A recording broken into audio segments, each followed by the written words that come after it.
Merhaba, un saludo desde Estambul, desde el Instituto Cervantes, desde la Biblioteca Álvaro Mutis, donde hoy tenemos un invitado muy especial en un día muy singular. Nuestro invitado hoy, bienvenido, es Manuel Martín Cuenca. Hola, ¿qué tal? Manuel, luego vamos a hablar de un poquito más de tu cine, pero como te contaba, nuestra sección Biblioteca por un día solemos hablar de libros. Pedimos a nuestro invitado que diga 3 libros que le gustan o que le han marcado, que le han llevado a su profesión, pero siendo tu caso, pues hemos decidido, Francisca, esta bibliotecaria y yo, hemos pensado darle un toque diferente, es que sea adaptaciones de libros a películas.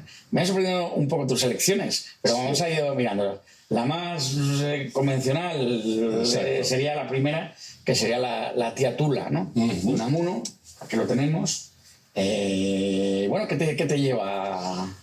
Bueno, Unamuno es una persona, es un autor que a mí me ha marcado muchísimo su contradicción. De hecho, incluso durante un tiempo tuve un proyecto de hacer una película sobre la vida de Unamuno en el último periodo de su vida. Que luego lo hizo Amenábar. Sí. Que sobre la contradicción, porque además él apoyó mucho al franquismo en los primeros meses y luego tuvo una autorreflexión muy... Era un hombre que yo digo que llevaba la guerra civil dentro de sí mismo, llevaba los dos bandos dentro. Incivil, como decía. Incivil, ¿no? Entonces su literatura es realmente fascinante. Y una novela como San Manuel Bueno Mártir me impresionó mucho cuando la leí, cuando era adolescente. Me cuestionó muchísimo y removió. Y luego una película como La tía Tula, primera película de Miguel Picazo, que es un andaluz como yo, de Jaén, de Cazorla en concreto. Una película maravillosa, creo que él ha hecho muy, muy buenas películas después, pero quizás ninguna con ese acierto tan fantástico.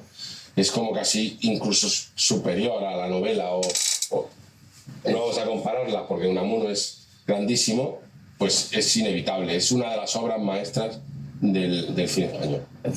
Sí, de la no maternidad habla, temas muy avanzados. Yo veo que entraña mucha dificultad llevar al cine a Unamuno, que decir, luego no son novelas, son nivolas, como él decía. Y luego es un mundo muy introspectivo. ¿Cómo se lleva al cine a San Manuel Bueno Mártir cuando casi todo discurre en la conciencia del protagonista? Bueno, si entiendes... Es sacerdote que empieza a dudar. Claro, si entiendes muy bien lo que ocurre ahí, el conflicto del personaje.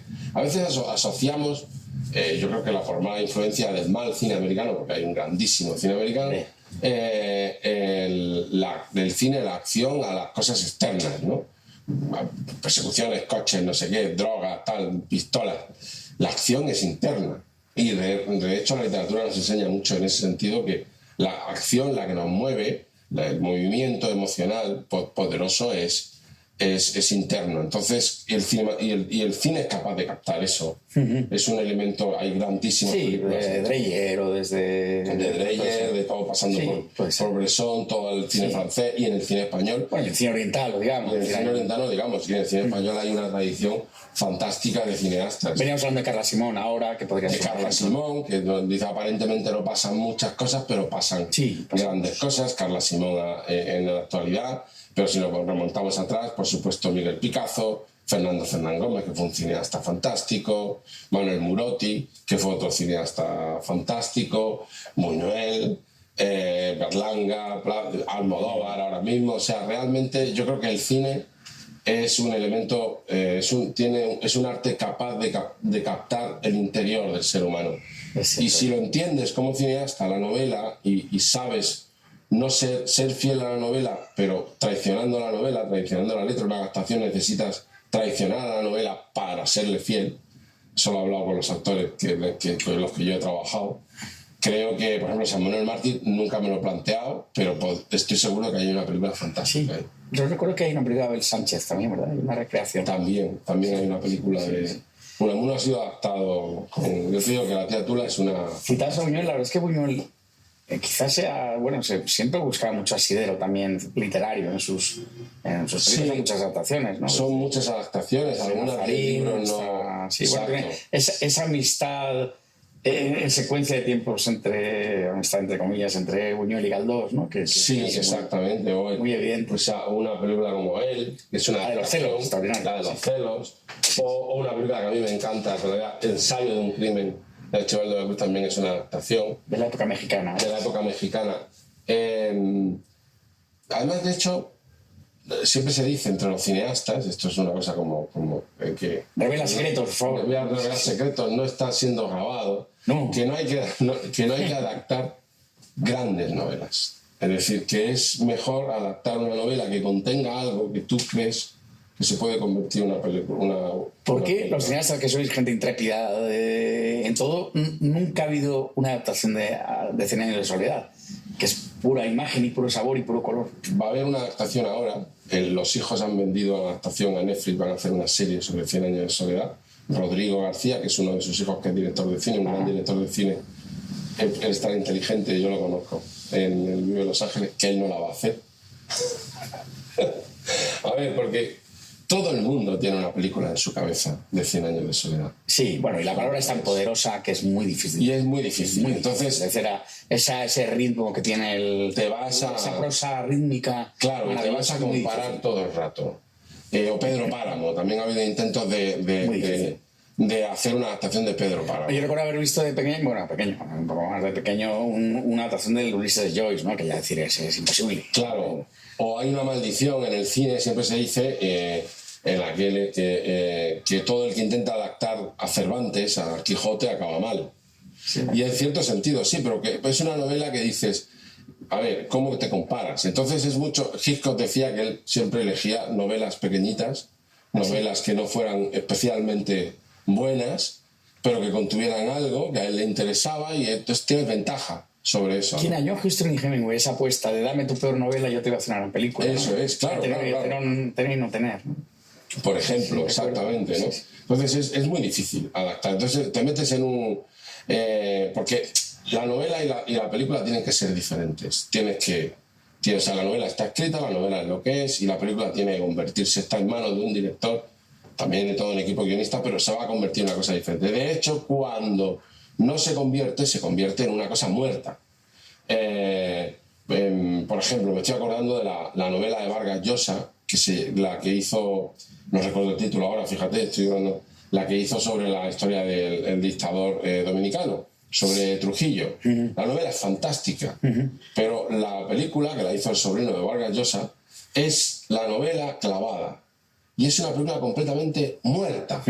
O sea, no tiene vida, porque hay tanto respeto por la novela y por el autor que es imposible que hagas una buena película. Y como cineasta tienes que coger la novela, hacerla tuya y tirarla por la ventana, pisotearla, negarla y hacer una película que evidentemente está basada en la novela y va a coger lo grande que pueda tener la novela, pero que no puedes sentarse a rezar, y no es la Biblia, no puedes ponerte de rodillas frente a ella. Ya, está muy bien. Vamos a ver cuánto esto es una elección. El cielo sube. ¿Qué es El cielo sube? Yo no conozco la película ni conozco la novela. Cuéntanos un poco.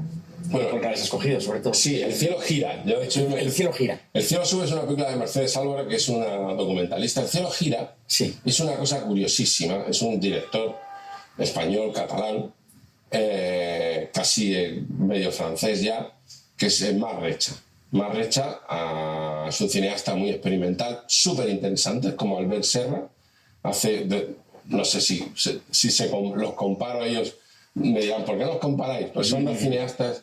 Y él debuta en el cine con una película basada en un texto de Eugenio II que se llama Oceanografía del tedio, que es un texto sobre sobre un señor que llega a una casa a descansar y se aburre.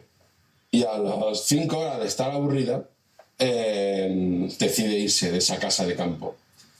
Y es una película sensorial, experimental, donde te cuenta el aburrimiento con una voz en off. Es súper literaria, pero al mismo tiempo muy cinematográfica. Y yo la vi hace muchos años. El título es magnífico, la Oceanografía del tedio. El tedio. Del tedio. Es fantástico. Y es un autor, además, un poco desconocido ya, porque tuvo sus...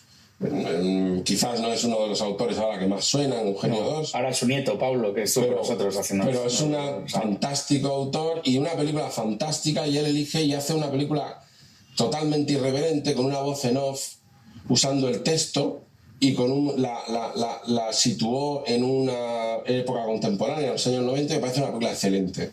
El cielo gira. El cielo gira. Y un autor un cineasta magnífico, más Recha. Tomamos nota. Y Las voces de la noche. Las voces de la noche está basada en una novela de Natalia Ginzburg.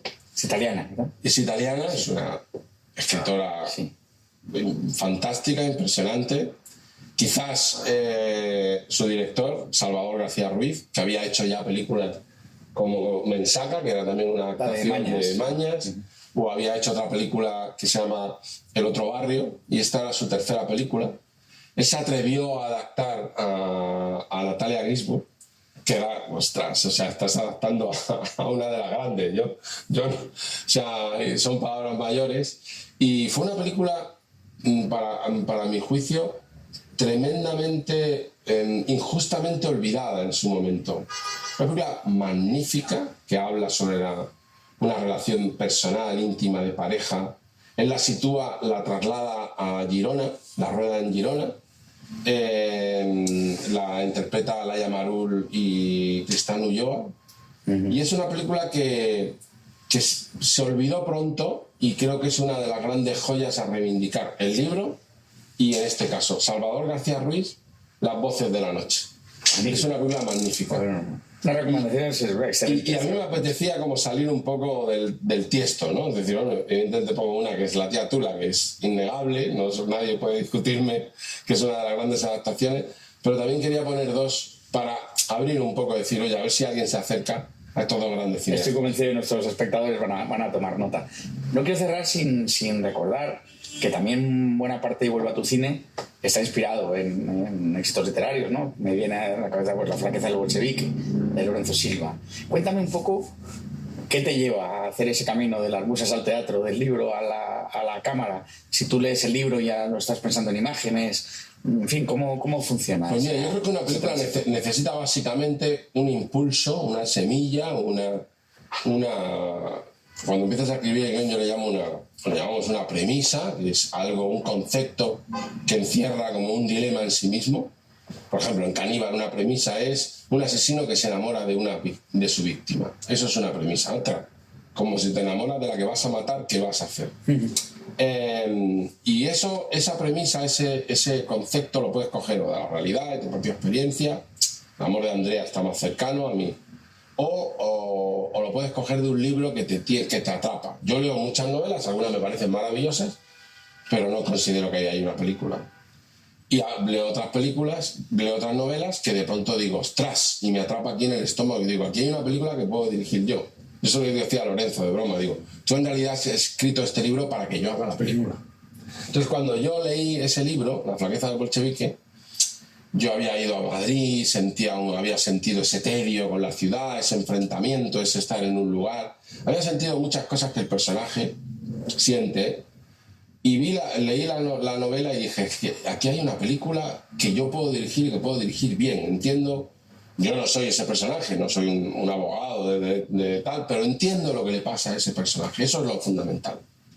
Entonces, a partir de ahí, de ese impulso, casi te diría intuitivo, es donde empiezas a pensar cómo adaptar la película. Y después tú compras los derechos a la editorial, pero el escritor participa en el guión, en la adaptación, en el casting. Depende. Normalmente, en este caso, la propuesta fue Lorenzo, porque yo además era mi primer largometraje con actores de ficción, no había hecho un documental, pero no. Lo tenemos por la flaqueza del bolchevique. Lorenzo me ayudó mucho a hacer la película, a poder levantar la película, fue el que me presentó al productor. Y él se implicó mucho en la... Entonces yo le propuse que escribiéramos juntos. Y escribimos juntos. Y él es co-guionista. Y él es co-guionista. Entonces hicimos los dos juntos el camino, poco a poco, de alejarnos de la novela. Incluso me pareció una cosa muy bonita, porque hay cosas en la película, hay una parte de la película que no quiero desvelar a los espectadores, cuando ella vuelve, cuando él no la espera ya y tal. Todo eso no está en términos de argumento en la novela. Lo inventamos para la película. Pero luego Lorenzo, cuando ya vio la película acabada, decía, qué bien refleja esa parte el espíritu de la novela. Y sin embargo no venía de ninguna escena de la novela. Magnífico. Porque creo que hay que traicionar la letra para respetar el espíritu de la novela cuando lo adaptas. Tienes que pasarlo por ti, tienes que hacerlo de una manera personal, ¿no? Y bueno, una adaptación casi más valiente sería la del autor, ¿no? Porque tomas un relato corto de Cercas y lo conviertes en un largometraje, ¿no? Ahí él te ayuda también en ese proceso. Yo se lo propongo, creativo. Pero con Cercas fue también una relación muy, muy buena. Tengo una gran relación con Lorenzo y con Cercas. Y son grandes escritores y... A los que invitamos a Fernando de Estambul. A los que seguro que... Y con Cercas, él tiene muchas novelas, algunas se han llevado al cine. Y bien, Soldados de Salamina es una... Por ejemplo, Soldados de Salamina o Las leyes de la frontera. Sí. Pero yo cuando leo sus novelas o La velocidad de la luz, yo nunca me ha pasado con otras novelas de Lorenzo, que yo leí sus novelas y yo nunca he visto una película. Yo nunca vi una película en El alquimista impaciente o en otra, incluso a veces El instante, ¿no? Digo, bueno, yo no la he visto. Han visto otros cineastas, se han hecho. Alguna vez Lorenzo ha pasado una novela suya para ver si yo la veía como cine y digo, bueno, pues es que no la veo. Yo, sin embargo, descubrí por casualidad, viajando fuera de España, ese libro, ese relato, que se llama El móvil, que es su primera novela, que no había sido, yo lo descubrí en una novela de viejo. En la mente, ni mucho menos. O sea, no, era una novela que, como él dice, fue su primer libro publicado, una colección de 5 relatos, que leyó su madre y 4 amigos, y luego ya hizo Soldados de Salamina. Entonces ese libro estaba como descatalogado. Yo lo encuentro en una librería en República Dominicana y digo, anda, el libro de Javier Cercas, no me suena. Yo no digo, aquí tengo una novela que se llama El móvil.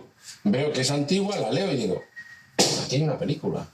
Qué barbaridad. Ahora que cita República Dominicana es La fiesta del chivo, el título. En La fiesta del chivo. Que no nos acordamos antes de La fiesta del chivo. Esa es una novela fantástica y sin embargo la película está como adorando que me perdone el director, pero adorando a la novela y no se puede adorar a la novela.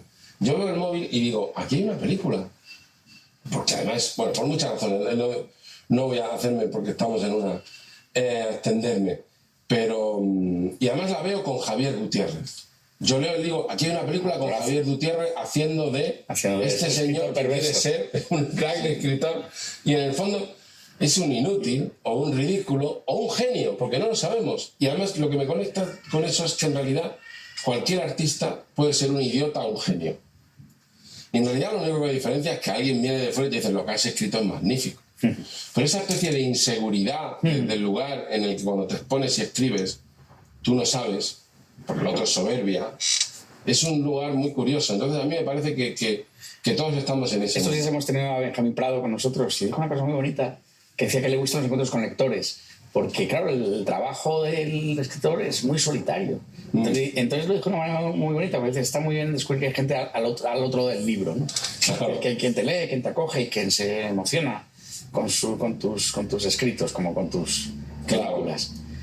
Manuel, un placer hablar contigo. Desde luego es una maravilla compartir contigo tu erudición, tu sensibilidad. Y bien, sabes que el Instituto Cervantes en Estambul y en todas nuestras sedes del mundo es tu casa y la de todos los que promueven el arte en España. Pues muchísimas gracias. Es un placer. Oscar Dines. Gracias.